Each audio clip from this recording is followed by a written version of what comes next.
నమస్కారం. CCC digital 230 news bulletin కు స్వాగతం. ఈనాటి వార్తలకు ముందుగా ముఖ్యాంశాలు. కాపు సామాజిక వర్గానికి అండగా నిలుస్తా. భీమవరంలో మనవారి కోసం మనం పేరుతో కాపు సామాజిక వర్గ ప్రముఖులు నిర్వహించిన సమావేశంలో కేంద్ర మంత్రి శ్రీనివాస్ వర్మ. రాజ్యసభ సభ్యులు బేదా మస్తానరావు సహకారంతో 80 లక్షలతో ఉండి నియోజకవర్గంలో ఆక్వా ల్యాబ్ ఏర్పాటు. శాసనసభ డిప్యూటీ స్పీకర్ రఘురామకృష్ణరాజు. కులాలు, మతాలు, ప్రాంతాల మధ్య చిచ్చుపెట్టి రాజకీయ లబ్ధి పొందేందుకు వైఎస్ జగన్మోహన్ రెడ్డి కుట్రలు చేస్తున్నారని విమర్శించిన మంత్రి కొల్లు రవీంద్ర. పవన్ కళ్యాణ్ పై కల్వకుంట్ల కవిత చేసిన వ్యాఖ్యలు ఖండించిన తెలంగాణ జనసేన ప్రెసిడెంట్ రాజలింగం. భీమవరంలోని కాపు సామాజిక వర్గాల్లో ఎందరో సన్నిహితులు ఉన్నారని, ఈ సామాజిక వర్గంలో వెనుకబడిన వారికి ప్రోత్సాహం అందించి వైద్య రంగాల్లో చేయూతనివ్వాలని కేంద్ర మంత్రి భూపతిరాజు శ్రీనివాస్ వర్మ అన్నారు.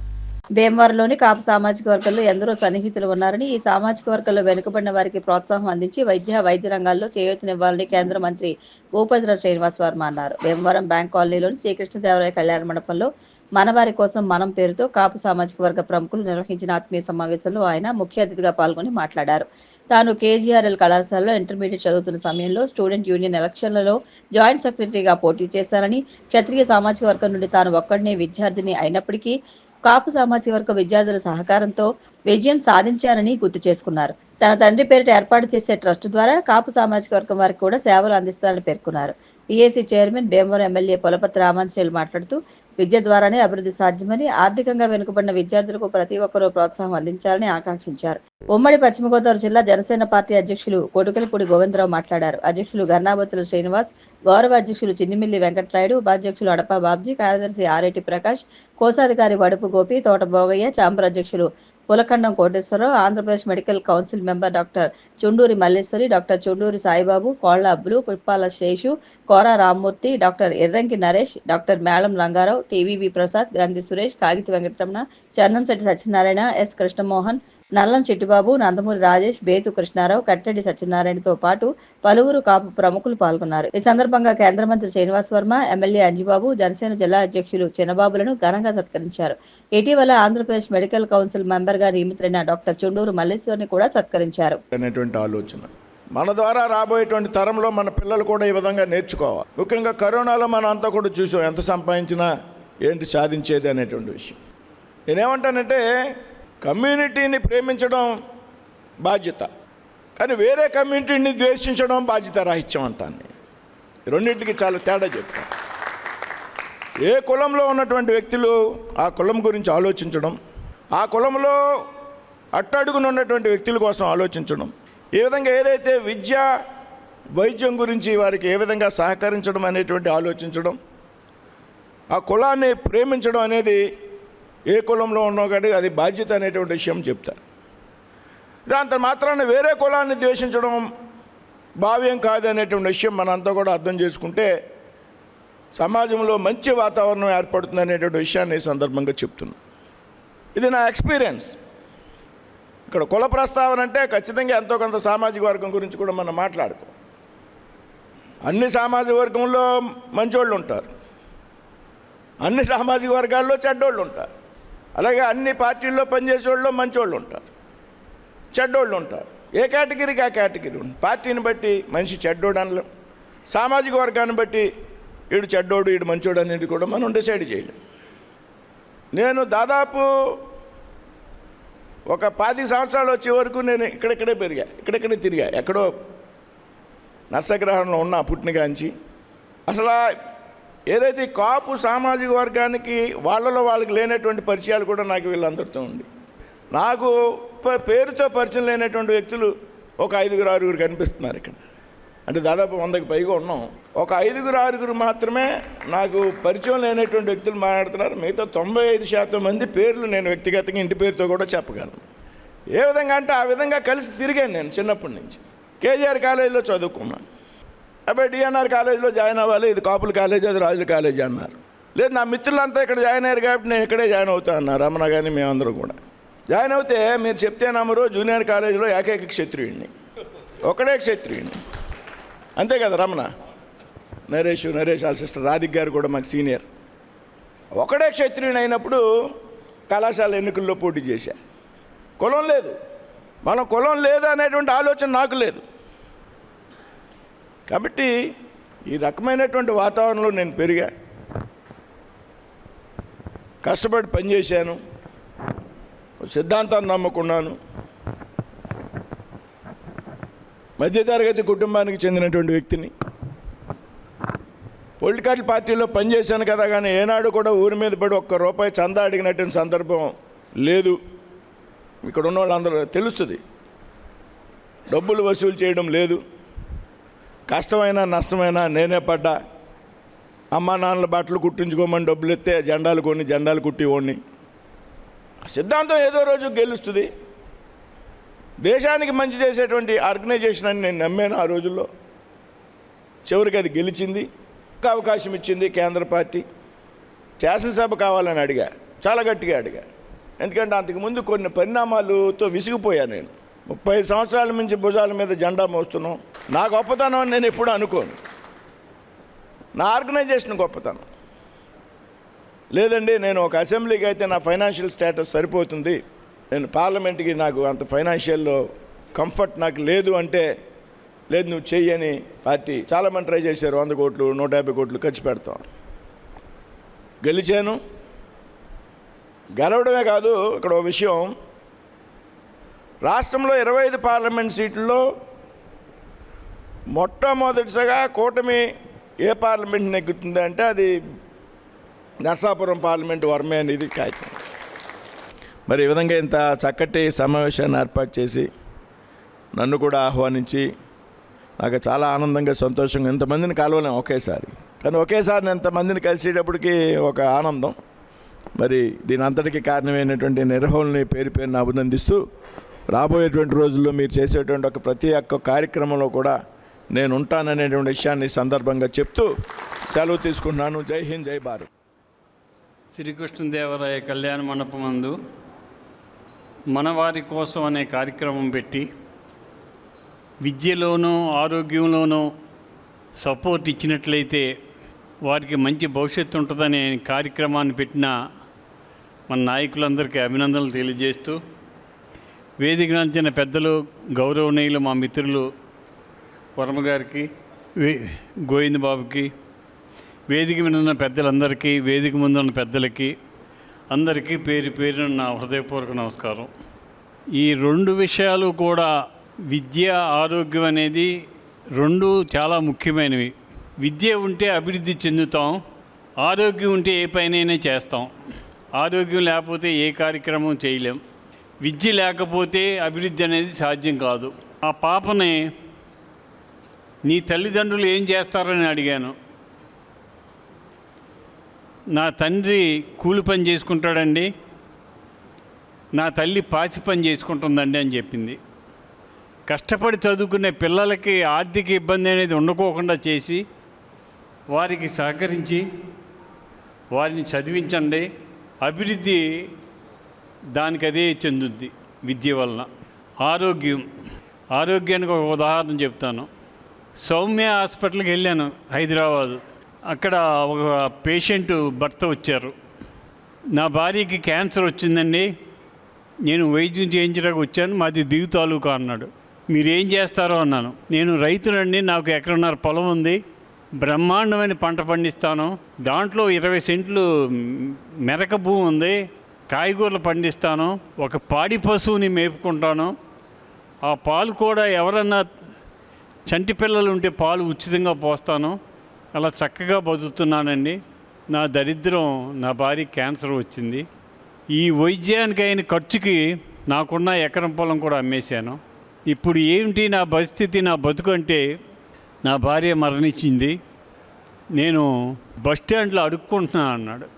అంటే అనారోగ్యం వల్ల కుటుంబం ఏమైపోద్ది అనే దానికి ఇది ఉదాహరణ. దానికే సపోర్ట్ ఉంటే 10 మందికి ఉపయోగపడే రైతు, అతనికి ఆ రోజున ఎవరైనా సపోర్ట్ చేసి ఉంటే అతను బస్టాండ్లో అడుక్కోవాల్సిన పరిస్థితి ఉండదు. ఆరోగ్యానికి మనం ఎంత సేవ చేసినా తక్కువే. అనారోగ్యంగా ఉన్నవారికి దయచేసి డాక్టర్స్ అంతా ఇక్కడే ఉన్నారు, మీకు చెప్తున్నాను, పేదవాడు నేను పేమెంట్ ఇవ్వలేనంటే వాడికి ఛార్జీలు ఇచ్చి పంపించండి. అంతకన్నా పుణ్యం ఇంకోటి లేదు. ఇంత మంచి కార్యక్రమం పెట్టి విద్యకి ఆరోగ్యానికి మేము శ్రద్ధ వహిస్తామని చెప్పినందుకు మన నాయకులందరికీ కూడా అభినందనలు తెలియజేస్తూ చాలు. పరిస్థితులు చక్కదిద్దగలుగుతారు. ఒక వైద్యాన్ని అందించగలిగితే మనం మన ప్రాణం పోసినట్టే. చాలామంది డాక్టర్స్ ఉన్నారు, వాళ్ళతో టీమైంది మనం చేయలేని వైద్యం చేయించవచ్చు. అలాగే నిత్యం వచ్చేటికి నేను కూడా పథకంతో వారికి కమిటీ ఏర్పాటు చేసిన తర్వాత ఆర్థికంగా కూడా ఫస్ట్ సపోర్ట్ చేస్తానంటే తప్పనిసరిగా నేను అంత సపోర్ట్ కేజీఆర్ఎల్ సంస్థ నుంచి మీకు ఇచ్చే మాట ఏంటంటే, అలా ఫీజు రియంబర్స్మెంట్ డిగ్రీ వరకు చాలా మంది ఉంది. పూర్ అనుకుంటే కనుక డెఫినెట్గా సీట్ ప్రొవైడ్ చేసి ఇంకా బీఫార్మసీ నుంచి ఎంఫార్మసీ నుంచి పీజీ ఎంబీఏ కానీ ఎంసీఏ కానీ బయోకెమిస్ట్రీ కానీ డిగ్రీలో చాలా కోర్సెస్లో కూడా డెఫినెట్గా ఒక సీట్ మన వారి కోసం మనం కేటాయిస్తామని చెప్పేసి మీకు తెలియజేస్తున్నాం. దాని దానికి మనం సన్మానం చేయడం ఒక భావం. ఎంతసేపు కులమతాలకు అతీతంగా అవసరానికి పనిచేయడంలో మంచి సంకల్పం ఉండటమే కులమంది. మనం చూసి గమనించి నేర్చుకుంటే ప్రతి ఒక్కరు కూడా అన్ని రకాలుగాను ఆయా రంగాల్లో ఎదుగుతారు. మన నిజంగా కూడా అలాంటి అంజబాబు గారు మనకి శాసనసభ్యులుగా 3వ పర్యాయం రావడం, మరి ఎంతో చక్కగా మన వరమ గారితో గోవింద్ గారితో సయోధ్య కలుపుకుని భీమవరం అభివృద్ధి పథంలో పయనించడం కోసం కృషి చేయడం నిజంగా అభినందనీయం. నాకు చాలా ఆత్మీయులని చెప్పుకోవడానికి చాలా గర్వంగా ఫీల్ అవుతున్నాను ఈ వేదిక మీద. మన అంజిబాబు గారు ఎమ్మెల్యే అవ్వడం, అలా వరం గారు ఎంపీ అవ్వడం కాకుండా వరం గారు మినిస్టర్ అవ్వడం, అలాగే అంజిబాబు గారు పిఎస్సి చైర్మన్ అవ్వడం, ఈ కార్యక్రమం అయినంటే అంజిబాబు గారు అయినంటే మనం సన్మానం పెడదామని అనుకున్నాం. అయితే 2 months నుంచి ఇది అనుకుంటా ఉన్నదాన్ని మనం పోస్ట్పోన్ చేసుకుంటూ వచ్చాం. ఎందుకంటే చిన్నబాబుది కూడా వస్తే ముగ్గురిని కలిపి చేద్దామని. అయినా ఇంక ఇది ముందుకు వెళ్ళాల్సి వచ్చింది. ఆయన మనం అడ్వాన్స్గా చేస్తున్నాం. అంటే మన వారి కాసం మనం అనేది మన ఆలోచన, మన ఐడెంటిటీ కరెక్ట్ అయితే కనుక చాలా త్వరలోనే ఆయనకి పదవి వస్తుంది. కాబట్టి వారికి విషయం చెప్తూ ఇవాళ చేస్తున్నాం. ఆయనకి చిన్నప్పుడు గోళీలు ఆడినోటే ఉంటే గోళీలు ఆడిన ఫ్రెండ్షిప్ అదే లైన్లో ఇప్పుడు కూడా అదే పరిచయం. ఆయనతోటి విద్యార్థి ఉద్యమంలో ఉన్న వాళ్ళు ఉంటే వాళ్ళతో ఇప్పుడు కూడా అదే రిలేషను. రాజకీయంగా ఆయనతో ఎవరు సన్నిహితులు వాళ్ళతో కూడా అదే పరిచయం. అంటే ఒక మనిషి ఏ పరిచయంతో ఉన్నారో ఆ పరిచయాన్ని అలా ఖండించి చాలా కష్టసాధ్యమైన విషయం. మన తెలియకనే మన ఒత్తిడి వస్తుంది. మన పొజిషన్ పెరిగేటప్పటికి రకరకాల సర్కిల్స్ వస్తాయి, రకరకాల ఆకర్షణలు ఉంటాయి. అయినా కూడా గత సంవత్సరం నుంచి కూడా వరం గారికి దగ్గరగా మేము చూస్తున్నాం. నేను కానీ సీన్ గారు కానీ మన దగ్గర అందరూ కూడాను ఒక కోణం ఆయన స్నేహానికి అంత ఇంపార్టెన్స్ అని చెప్పడానికి ప్రయత్నం చేస్తున్నాను. ఆయన ఎవరు వెనకాల ఉన్నారో లేదని చూడకుండా దూసుకెళ్ళిపోవడమే విజయం సాధించడమే. ఇవాళ ఆయన ఈ స్థితికి వచ్చారంటే ఈరోజు ఆయనకి ఏదో బీజేపీలో ఇవాళ ఉన్న కార్యకర్తగా కాదు, ఆయన చిన్నప్పటి నుంచి కూడా విద్యార్థి దశ నుంచి కూడా ఈజ్ ఎ ఫైటర్. పోరాడుతూ సాధించుకొచ్చాడు. తర్వాత ఈ కార్యక్రమంలో ఎజెండా ఏంటంటే ఆరోగ్యం, విద్య. ఈ రెండిట్లో కూడా మన కమ్యూనిటీలో చాలామంది మంచి మంచి కాలేజీల్లోనూ హాస్పిటల్లోనూ చాలామంది సర్వీస్ చేస్తున్నట్టు ఉన్నట్లు కూడా వాళ్ళని ఇంకా అధికంగా కమ్యూనిటీ అని కాకుండా లేని వారిని కూడా చూసి వాళ్ళందరికీ కూడా న్యాయం చేయాలని మనస్ఫూర్తిగా కోరుకుంటూ ఊరందరికీ కూడా మేలులాగా మనం తయారయ్యి మేలుగా ఉండాలని కాపు కమ్యూనిటీకి మనం చెప్పుకుంటున్నాం.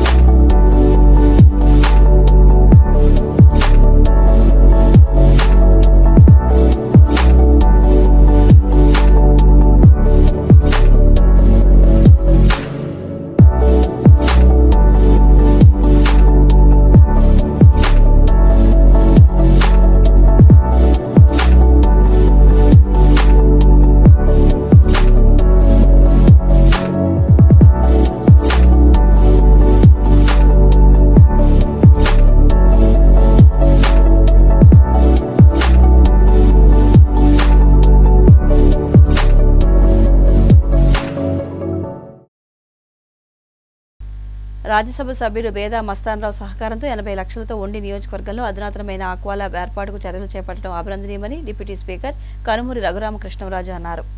రాజ్యసభ సభ్యులు బేదా మస్తానరావు సహకారంతో 80 లక్షలతో ఉండి నియోజకవర్గంలో అధునాతనమైన ఆక్వా ల్యాబ్ ఏర్పాటుకు చర్యలు చేపట్టడం అభినందనీయమని డిప్యూటీ స్పీకర్ కనుమూరి రఘురామకృష్ణరాజు అన్నారు.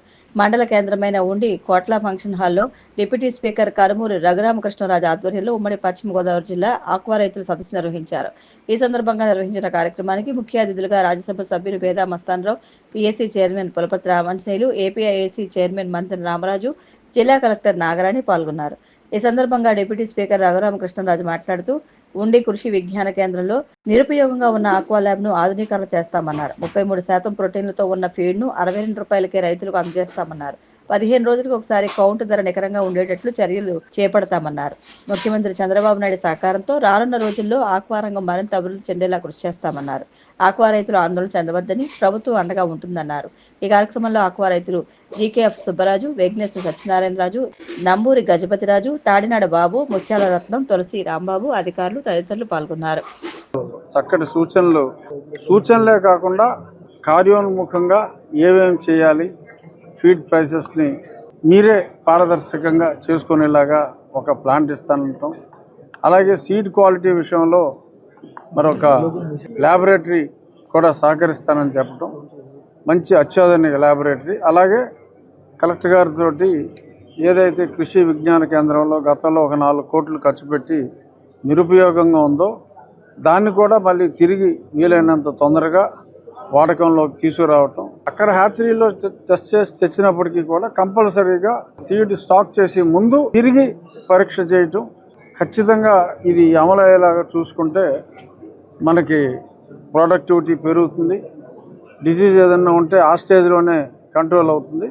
హ్యాచరీ వాళ్ళని కూడా మళ్ళీ తిరిగి ఆ సీడ్ పాడైతే మరి వాళ్ళే కాంపన్సేట్ చేసే విధంగా తిరిగి వాళ్ళు సీడ్ ఇచ్చేలాగా, అంటే సీడ్లో కూడా నష్టపోకుండా, ఫీడ్లో కూడా ఎటువంటి నష్టం రాకుండా 33% ప్రోటీన్తో 62 రూపాయలకే, ఇప్పుడు 82 రూపాయలకి డీలర్ ప్రైస్ 36% ప్రోటీన్ తోటి ఉన్నది ఉంది. మనం వేసే డెన్సిటీకి 33% ప్రోటీను సరిపోతుంది. కానీ దానివల్ల 20 రూపాయలు అంటే ఓవరాల్గా ప్రొడక్షన్ కాస్ట్లో మనకి ఆల్మోస్ట్ 30-35 రూపాయలు కిలోకి కలిసి వస్తుంది. సో కాబట్టి ఆయన కూడా ముందుకొచ్చి ఆ ఫీడ్ని కూడా ఆఫర్ చేయడం జరిగింది. ఇంకా ఎవరన్నా 36 కూడా చేసుకోవాలి అనుకుంటే ఆ ప్లాంట్లో మ్యానుఫ్యాక్చరింగ్ కూడా చేసుకునే విధంగా ఒక లైన్ కూడా ఇస్తా అన్నారు. కాబట్టి ఈ చర్యల వలన డెఫినెట్గా ఫీడ్ ప్రైసెస్ కూడా రైతులకి అందుబాటులోకి ఖచ్చితంగా వస్తుంది. ఏమీ భయపడక్కర్లేదు. చంద్రబాబు నాయుడు గారు చెప్పినట్టు ఈ క్రైసిస్ని ఆపర్చునిటీగా సంఘటితంగా మనం మలుచుకుందాం అనేది చెప్పడం కోసం ఇది ముఖ్య ఉద్దేశం. అనుకున్న దాని మీద మస్తానరావు గారి సహకారం వలన మరింత మంచి, అంటే ఒక అంచనా ఉంటుంది కదా మనం సమావేశం అయినప్పుడు, అంచనాలకు మించే ఈరోజు ఈ సమావేశం ద్వారా మంచి జరిగిందని అనుకుంటున్నాం.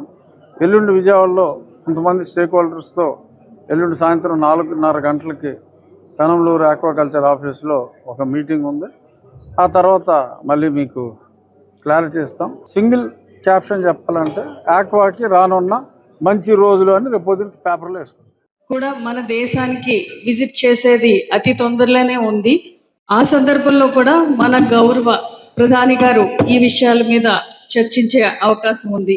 అంతేకాకుండా మన గౌరవ చీఫ్ మినిస్టర్ గారు ఆక్వాకల్చర్, ఆక్వా రంగం మీద చాలా శ్రద్ధ పెడతారు.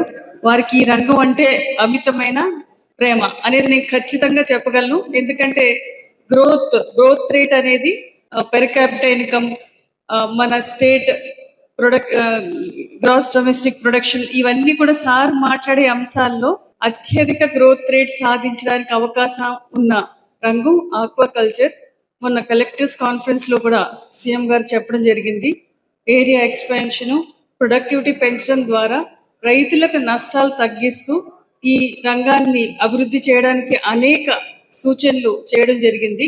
అయితే దానికి అనుబంధంగా, దానికి కొనసాగింపుగా మేము ఇక్కడ ఉండే ఆల్ స్టేక్ హోల్డర్స్ తోటి మీటింగ్ పెట్టాల్సి ఉంది. ఈ లోపల సుంకాలు పెంచడం, దాని మీద స్టేట్ లెవెల్లో డిస్కషన్స్ జరుగుతూ ఉండడంలో మా యొక్క మీటింగ్, జిల్లా స్థాయి మీటింగ్ని కొంచెం వాయిదా వేయడం జరిగింది.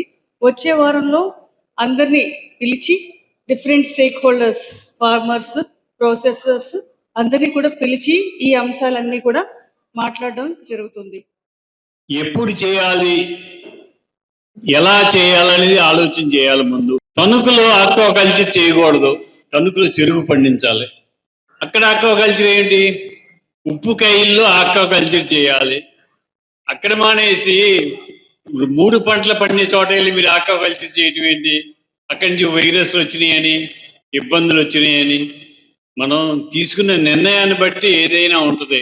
ఇప్పుడు మన ఉభయ గోదావరి జిల్లాల్లో రఘురామకృష్ణరాజు గారు చెప్పినట్లు ఏ రైతు కూడా గట్టును వదిలి 2 మీటర్లు వదిలిన పాపాలు లేవు. చెరువులు ఎక్కడ ఏ ఒక్క రైతుకి చెరువు కూడా 2 మీటర్లు వదిలిపెట్టి గట్టేసిన పాపాలు లేవు. ఈయన కంత తీస్తే ఆయన చెరువులోకి వెళ్ళిపోద్ది, ఆయన కంత తీస్తే ఆయన చెరువులోకి వెళ్ళిపోద్ది. మరి వైరస్లు రావట్లేదంటే రావా? మరి దానికి కారణం ఎవరు? మనమేం కావరం. ఆ కారణాన్ని మనం మార్చుకోవాల్సిన ఆవశ్యకత ఉంది. మేడం, ఫీడ్ కంట్రోల్ చేసే శక్తి మన గవర్నమెంట్ దగ్గర ఉంది. ఎందుకంటే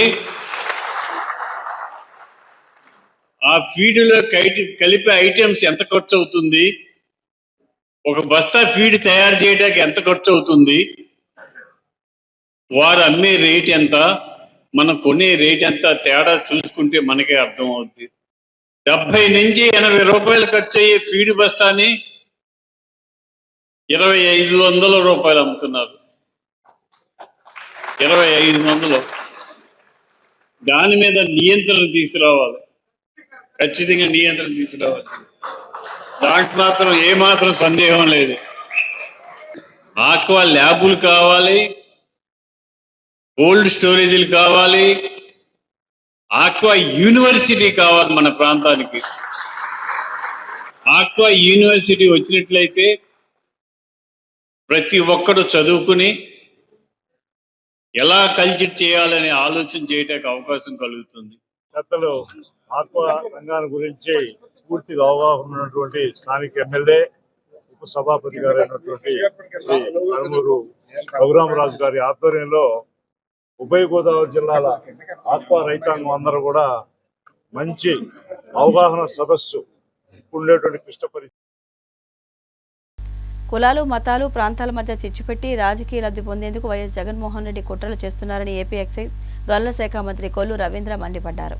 కులాలు, మతాలు, ప్రాంతాల మధ్య చిచ్చుపెట్టి రాజకీయ లబ్ధి పొందేందుకు వైఎస్ జగన్మోహన్ రెడ్డి కుట్రలు చేస్తున్నారని ఏపీ ఎక్సైజ్ గనుల శాఖ మంత్రి కొల్లు రవీంద్ర మండిపడ్డారు. సాక్షి ఛానల్లో, పేపర్లో తప్పుడు కథనాలు ప్రసారం చేయిస్తూ ప్రజల మధ్య విద్వేషాలు రెచ్చగొట్టేందుకు ప్రయత్నిస్తున్నారని ఆరోపించారు. ఆంధ్రప్రదేశ్లో క్రైస్తవులు, ముస్లింలను రెచ్చగొట్టే ప్రయత్నం చేస్తున్నారని ధ్వజమెత్తారు. అందుకు పాస్టర్ ప్రవీణ్ పగడాల మృతిని, తిరుమలలో గోవుల మృతి అంశాలను వాడుకుంటున్నారని మంత్రి కొల్లు మండిపడ్డారు. అందులో భాగంగానే టీటీడీ ప్రదర్శన దిగజార్చేందుకు టీటీడీ మాజీ చైర్మన్ బోమన కరుణాకర్ రెడ్డి పన్నాగాలు పన్నుతున్నారని మంత్రి కొల్లు ఆరోపించారు. 100 గోవులు మృతి చెందాయంటూ ఎస్వీ గోశాలపై అసత్య ప్రచారం చేస్తున్నారని ఆగ్రహించారు. అన్యమతాన్ని అనుసరిస్తూ నాస్తికుడిగా చెప్పుకునే కరుణాకర్ రెడ్డి టీటీడీపై చేయని కుట్రలు లేవని మంత్రి కొల్లు నిప్పులు చెరిగారు. తాలిబొట్ల కుంభకోణం, ప్లాస్మా టీవీల కుంభకోణం, డాలర్ల మాయంతో పాటు అధికారాన్ని అడ్డుపెట్టుకుని బోమన నిధులు సైతం దారి మళ్లించారని ఆరోపించారు. ప్రశాంతతకు భంగం కలిగించే విధంగా ఇటువంటి ఆరోపణలు చేసే కార్యక్రమానికి వైఎస్ఆర్ పార్టీ నాయకులు దిగజారుతా ఉన్నారంటే ఇవాళ మనం అందరం కూడా ఆలోచించాల్సినటువంటి విషయం. కోట్లాది దేవతలతో సమానమైనటువంటి గోమాత మీద కూడా ఇలాంటి తప్పుడు ప్రచారాలు చేయటానికి ఇవాళ వైఎస్ఆర్ పార్టీ నాయకులు దిగజారుతా ఉన్నారంటే మనం అందరం కూడా ఆలోచించాల్సినటువంటి విషయం. గోమరణాల గురించి తప్పుడు ప్రచారం, 100 ఆవులు చనిపోయినాయి అని చెప్పి ఒక తప్పుడు ప్రచారాన్ని వాళ్ళు చేస్తా ఉన్నారు. మామూలుగా గోశాలలో దాదాపు 2600 గోవులు ఉంటే అక్కడ వృద్ధాప్యం వల్ల కానీ, డెలివరీలో ఇబ్బందుల వల్ల కానీ, వ్యాధుల వల్ల కానీ యావరేజ్న ఒక 10 ఆవులు మరి అక్కడ మరణిస్తూ ఉంటాయి. దాన్ని కూడా ఇవాళ ఒక తప్పుడు ప్రచారాలు చేయడానికి ప్రయత్నం చేస్తా ఉన్నారంటే మనం అందరం కూడా ఆలోచించాల్సినటువంటి విషయం. గడిచిన 3 నెలల్లో వృద్ధాప్యంగా కానీ, ఏదైతే మనం చెప్పినటువంటి వ్యాధుల వల్ల కానీ 40 ఆవులు మృత్యువాత పడితే అవన్నీ ఒకసారి చనిపోయినాయి, 100 ఆవులు చనిపోయినాయి అని చెప్పి తప్పుడు ప్రచారాలు చేస్తా ఉన్నారంటే, అది కూడా ఫోటోలు, ఎక్కడో చనిపోయినటువంటి ఆవుల ఫోటోలు తీసుకొచ్చి అవి చూపించి ప్రచారం చేయడానికి మరి దిగజారుతా ఉన్నారంటే ఇవాళ మనం అందరం కూడా ఆలోచించాల్సినటువంటి విషయం. గో సంరక్షణశాల పైన తిరుమల తిరుపతి దేవస్థానం ఒక ప్రత్యేకమైనటువంటి దృష్టి పెట్టడంతో పాటు అక్కడ నిరంతరం సమీక్షించుకోవడం జరుగుతూ ఉంటుంది. దాదాపు 250 మంది గోశాలలో 250 నుంచి 260 మంది గోశాలలో వాటికి పర్యవేక్షిస్తూ వాటి అవసరాల కోసం సంరక్షణ కోసం అక్కడే ఉంటూ వాటికి గోశాల సేవలు చేస్తూ ఉంటే దాని మీద కూడా తప్పుడు ప్రచారం చేస్తూ జియో ట్యాగింగ్ జరగట్లేదని చెప్తున్నారు. ప్రతి ఆవుకి జియో ట్యాగింగ్ చేసి ఆ సంరక్షణ రికార్డులన్నీ కూడా ఎప్పటికప్పుడు అక్కడ పర్యవేక్షిస్తూనే ఉంటారు. అలాంటిది జియో ట్యాగింగ్ జరగట్లేదు. ఎవరి కోసం మీరు ఈ మాటలు మాట్లాడుతూ ఉన్నారో కరుణాకర్ రెడ్డి గారు తెలియజేయాలని చెప్పి నేను కోరుతా ఉన్నా. గత ప్రభుత్వం కన్నా కూడా ఇప్పుడు అధునాతనమైనటువంటి సదుపాయాలు ఏర్పాటు చేసి నిరంతరం గోవుల్ని సంరక్షిస్తూ ప్రతిరోజు శుభ్రపరచడం, బ్లీచింగ్ చల్లడం ఇలాంటి ఆ కార్యక్రమాలన్నీ కూడా చేస్తా ఉంటే అక్కడ శుభ్రత లేదని చెప్పి తప్పుడు ప్రచారం చేస్తా ఉంటే ఇది చాలా దుర్మార్గమైనటువంటి చర్య. నిజంగా పోస్ట్ మార్టం చేయట్లేదని చెప్పి మాట్లాడుతూ ఉన్నారంటే వేరే రకాలుగా చనిపోయినట్టయితే అప్పుడు వాటికి పోస్ట్ మార్టం చేస్తారు. సహజ మరణాలకి పోస్ట్ మార్టం ఎందుకు చేస్తారు? వృద్ధాప్యంతో చనిపోయినటువంటి ఆవులకి. ఇదంతా కూడా ఒక తప్పుడు ప్రచారం చేయడానికి వైఎస్ఆర్ పార్టీ నాయకులు చేస్తున్నటువంటి విషయాన్ని మనం అందరం కూడా గమనించాలా. గో సంరక్షణశాలలో రికార్డులు లేవని చెప్పి మాట్లాడుతూ ఉన్నారు. ప్రతిదీ జనన మరణ రిజిస్టర్ అక్కడ ఉంటాయి, మీరు కావాలంటే చెక్ చేసుకోవచ్చు. అంతేగాని ఆ వ్యవస్థ పైనే తిరుమల తిరుపతి దేవస్థానం పైనే ఇలాంటి తప్పుడు ప్రచారాలు చేస్తున్నటువంటి విషయాన్ని ఇవాళ చాలా మేము సీరియస్ గా తీసుకుంటాం. ఈయన కరుణాకర్ రెడ్డి గారు గతంలో కూడా చెప్పాడు, నేను నాస్తికుణ్ణని చెప్పి మరి ఇవాళ అవాస్తవమైనటువంటి మాటలు మాట్లాడుతూ ఉన్నారంటే మరి ఒకసారి వాళ్ళ యొక్క ఉద్దేశాలు ఏంటనేది మనందరం కూడా ఆలోచించాలి. నేను ఇందాక చెప్పినట్లుగా ఒక నల్లరాయి పెకలించేసి ఏమవుద్దని చెప్పి మాట్లాడినటువంటి వ్యక్తి కరుణాకర్ రెడ్డి. ఆయన తిరుమల తిరుపతి దేవస్థానం గురించి మాట్లాడుతూ ఉన్నారు. చైర్మన్ గా పనిచేసినప్పుడు అక్కడ ప్లాస్మా టీవీ కుంభకోణం, తాళిబొట్లు కుంభకోణం, టికెట్లు అమ్ముకోవడం, డాలర్లు గోల్డెన్ బంగారు డాలర్లు వస్తాయి మాయం చేయటం, ఇవన్నీ ఆ రోజున మీరు పాల్పడింది వాస్తవం కాదా? ఇవాళ దాని గురించి మీరు మాట్లాడగలరా? కోవిడ్ సమయంలో స్వామివారి లడ్డూ ప్రసాదాన్ని మరి మాయం చేసి వాటిని దారి మళ్లించింది వాస్తవం కాదా కరుణాకర్ రెడ్డి గారు? మీ కుమార్తె నీహారెడ్డి గారి వివాహాన్ని క్రైస్తవ ఆచారాలతో చేసింది వాస్తవం కాదా? మీరు తిరుమల తిరుపతి దేవస్థానం గురించి, హిందూ మత ఆచారాల గురించి మాట్లాడు. ఏపీ డిప్యూటీ సీఎం పవన్ కళ్యాణ్పై బీఆర్ఎస్ నాయకురాలు కల్వకుంట్ల కవిత చేసిన వ్యాఖ్యలను తెలంగాణ జనసేన ప్రెసిడెంట్ రాజలింగం ఖండించారు.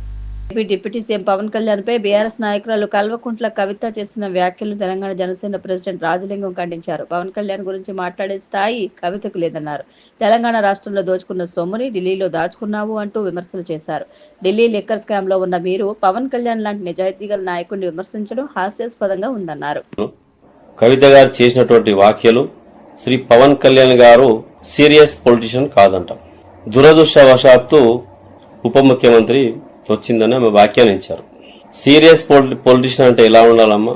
అమ్మ కవిత గారు, మీలాగా మన రాష్ట్రంలో దోచుకున్నది సరిపోక మిగతా రాష్ట్రాలకు వెళ్లి పెట్టుబడులు పెట్టి లిక్కర్ స్కాములు చేసుకుంటా నువ్వు కూడా మా పార్టీ అధినేత ఒక తెల్ల కాగితం లాంటి మచ్చలేని నాయకుడు, మా నాయకుడు, ఆయన పైన నువ్వు మాట్లాడుతున్నావంటే నీకు ఏదైతే ఇక్కడ తెలంగాణ రాష్ట్రంలో నీ పేరు, పరువు, ప్రతిష్ట ఆ లిక్కర్ స్కామ్ ద్వారా పోయిందని ఇప్పుడు నేను అంటే యావత్ భారతదేశం మొత్తం శ్రీ పవన్ కళ్యాణ్ వారిపై ప్రజలంతా చూస్తున్నారు.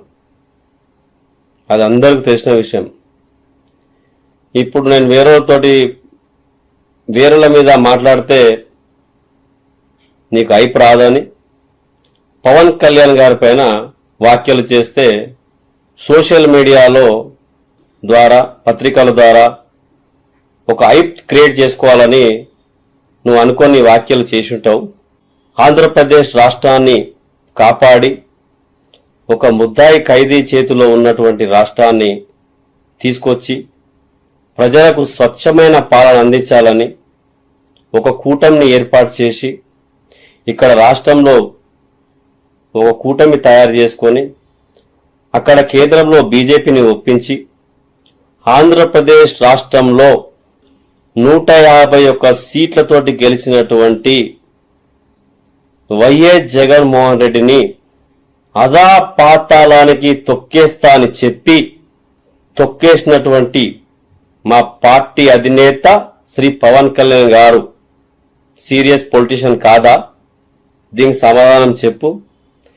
అదే ఇది ఇక్కడ తెలంగాణ రాష్ట్రంలో కావచ్చు, అక్కడ ఆంధ్రప్రదేశ్ రాష్ట్రంలో కావచ్చు, భారతదేశం యావత్తు భారతదేశంలో పోటీ చేసినటువంటి 100కు 100% స్ట్రైక్ రేట్ కొట్టినటువంటి భారతదేశంలో ఉన్నారంటే అది శ్రీ పవన్ కళ్యాణ్ గారు.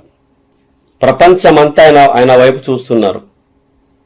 ఇక్కడ రాష్ట్రంలో ఒక మంచి పాలన ఇవ్వాలని 151 సీట్లలో గెలిచినటువంటి వైఎస్ఆర్సీపీ పార్టీని ఆయన మాట ఇచ్చిన ప్రకారం 11 సీట్లకు పరిమితం చేసి, మధ్యలోకెళ్ళి 151లో 5 తీసేసి 11కు పరిమితం చేసి, ఈరోజు అసెంబ్లీలో కూడా ప్రతిపక్ష హోదా లేక చేసినటువంటి మా నాయకుడు పవన్ కళ్యాణ్ గారు. ఆయనను పట్టుకొని మీరు ఈ విధంగా అనుచితమైన వ్యాఖ్యలు చేసి ఏదో పాపులర్ కావాలని మీరు చూస్తున్నారు. భారతదేశ ప్రధానమంత్రి ఏపీలో ఏ విధంగా అయితే ఇప్పుడు జరుగుతుందో రాబోయే రోజుల్లో కూడా, అంటే అప్పట్లో తెలంగాణ ఆకాంక్ష మీద మీరు గెలిచారు తప్ప గాని తెలంగాణ ఒక ఆకాంక్ష, ఒక ఉద్యమం ఆకాంక్ష ద్వారా తెలంగాణ ఏర్పడాలన్న ఒక ఆకాంక్షతోటి మీకు అధికారం ఇవ్వడం జరిగింది. కానీ ఇప్పుడు ప్రజలంతా మేల్కొన్నారు. ఇప్పుడు ఏపీలో కూడా పవన్ కళ్యాణ్ గారు చేస్తున్నటువంటి ప్రభుత్వం ద్వారా చేసే కార్యక్రమాన్ని అందరూ వీక్షిస్తున్నారు. రాబోయే రోజుల్లో కూడా జనసేన పార్టీ తెలంగాణలో ఒక బలమైన పార్టీగా ఎదుగుతుంది. మీకు కూడా, మీ పార్టీ కూడా మిగతా పార్టీలకు కూడా ధీటుగా ఇక్కడ తెలంగాణలో మా పార్టీ వెళ్ళబోతుంది. మీరు చేసినటువంటి వ్యాఖ్యలను రాజ్యాంగ నిర్మాత భారతరత్న డాక్టర్ బిఆర్ అంబేద్కర్ విగ్రహానికి ఏలూరు జిల్లా వేముడోలులో ఘోర అవమానం జరిగింది. రాజ్యాంగ నిర్మాత భారతరత్న డాక్టర్ బిఆర్ అంబేద్కర్ విగ్రహానికి ఏలూరు జిల్లా వేముడోలులో ఘోర అవమానం జరిగింది. వేముడోలు మండలం పొలసానపల్లి గ్రామంలో ద్వారకా తిరుమల రహదారి పక్కన ఆవిష్కరణకు సిద్ధంగా ఉన్న అంబేద్కర్ విగ్రహానికి గుర్తు తెలియని దుండగులు చెప్పుల దండ వేశారు. ఆదివారం తెల్లవారుజామున ఈ దుర్ఘటన వెలుగు చూడడంతో స్థానికులు పోలీసులకు సమాచారం అందించారు. వేముడోలు సిఐ విల్సన్ నేతృత్వంలో క్లూజ్ టీం, డాగ్ స్క్వాడ్ నిందితుల కోసం గాలించాయి. పలువురు అనుమానితులను పోలీసులు అదుపులోకి తీసుకున్నారు. ఎవరు ఎటువంటి ఆగ్రహావేశాలకు లోను కావద్దని, నిందితులను అధునాతన పరిజ్ఞానం ఉపయోగించి సీసీ కెమెరాలు, ఫోన్ ట్రాకింగ్ సహాయంతో పట్టుకుంటామని సీఐ తెలిపారు. ఈ సందర్భంగా దళిత నేత సంతోష్ కుమార్ మాట్లాడుతూ, ప్రపంచ మేధావి, రాజ్యాంగ నిర్మాత బిఆర్ అంబేద్కర్ విగ్రహానికి ఇలాంటి అవమానం బాధాకరమని, దుండగులను తక్షణం అరెస్టు చేసి కఠిన శిక్ష విధించాలని డిమాండ్ చేశారు. పోలీసులపై తమకు పూర్తి నమ్మకం ఉందని వెల్లడించారు.